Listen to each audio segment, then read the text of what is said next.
यह कहानी सीता माता कहती थी और श्री राम इसे सुना करते थे। एक दिन श्री राम भगवान को किसी काम के लिए बाहर जाना पड़ गया, तो सीता माता कहने लगी कि भगवान, मेरा तो 12 वर्ष का नित्य नेम यानी नित्य नियम है। अब आप बाहर जाएंगे तो मैं अपनी कहानी किसे सुनाऊंगी। श्री राम ने कहा कि तुम कुएं की पाल पर जाकर बैठ जाना और वहाँ जो औरतें पानी भरने आएंगी उन्हें अपनी कहानी सुना देना। सीता माता कुएं की पाल पर जाकर बैठ जाती है। एक स्त्री आई, उसने रेशम की जरी की साड़ी पहन रखी थी और सोने का घड़ा ले रखा था। सीता माता उसे देख कहती है कि बहन, मेरा 12 वर्ष का नितनेम सुन लो। पर वह स्त्री बोली कि मैं तुम्हारा नितनेम सुनूंगी तो मुझे घर जाने में देर हो जाएगी और मेरी सास मुझसे लड़ेगी। उसने कहानी नहीं सुनी और चली गई। उसकी रेशम जरी की साड़ी फट गई, सोने का घड़ा मिट्टी के घड़े में बदल गया। सास ने देखा तो पूछा कि ये किसका दोष अपने सर लेकर आ गई है। बहू ने कहा कि कुएं पर एक औरत बैठी थी, उसने कहानी सुनने के लिए कहा, लेकिन मैंने नहीं सुनी, जिसका यह फल मिला।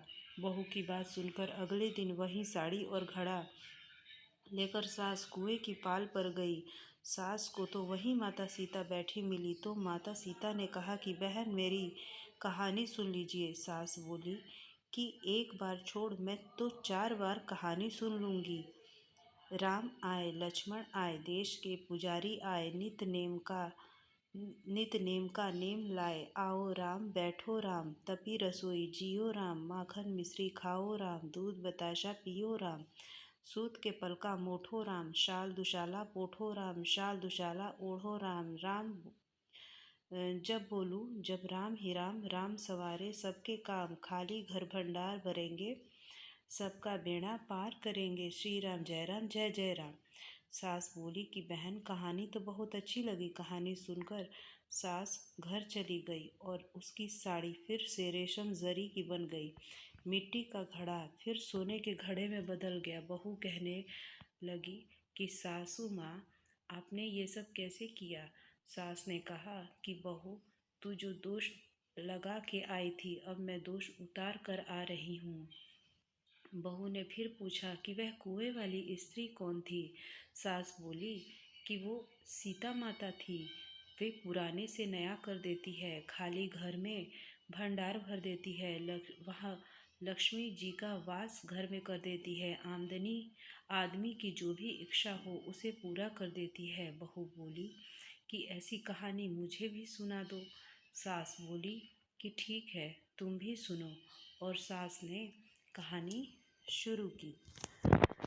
राम आए, लक्ष्मण आए, देश के पुजारी आए, नित नेम का नेम लाए। आओ राम, बैठो राम, राम तपी रसोई जियो राम, माखन मिश्री खाओ राम, दूध बताशा पियो राम, सूत के पलका मोठो राम, शाल दुशाला पोठो राम, शाल दुशाला ओढ़ो राम। जब बोलूं जब राम ही राम, राम संवारे सबके काम, खाली घर भंडार भरेंगे, सबका बेड़ा पार करेंगे।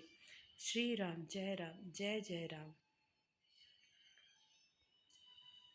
कहानी सुनकर बहू बोली कि कहानी तो बहुत अच्छी है। सास ने कहा कि ठीक है, इस कहानी को रोज कहा करेंगे। अब सास बहू रोज सवेरे उठती, नहाती धोती और पूजा करने के बाद नित्य नेम की सीता की कहानी कहती।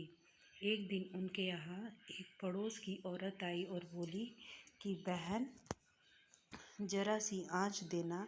तो वह बोली कि आँच तो अभी हमने जलाई नहीं। पड़ोसन ने कहा कि तुम सुबह 4 बजे से उठकर क्या कर रही हो फिर। उन्होंने कहा कि सुबह उठकर हम पूजा करते हैं, फिर सीता माता की नितनेम की कहानी कहते हैं। पड़ोसन ने उनकी बात सुनकर फिर कहा कि सीता माता की कहानी से तुम्हें क्या मिला। वे बोली कि इस कहानी कहने से घर में भंडार भर जाते हैं, सारे काम सिद्ध होते हैं, मन की इच्छा भी पूरी होती है। पड़ोसन कहती है कि बहन, ऐसी कहानी तो मुझे भी सुना दो फिर। वह बोली कि ठीक है, तुम भी यह कहानी सुन लो।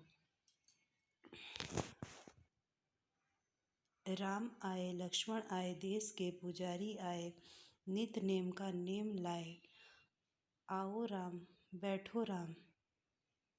सारी कहानी सुनने के बाद पड़ोसन कहने लगी कि बहन, कहानी तो बहुत अच्छी लगी। अब वह पड़ोसन भी नितनेम सीता माता की कहानी कहने लगी। कहानी कहने से सीता माता ने पड़ोसन के भंडार भर दिए।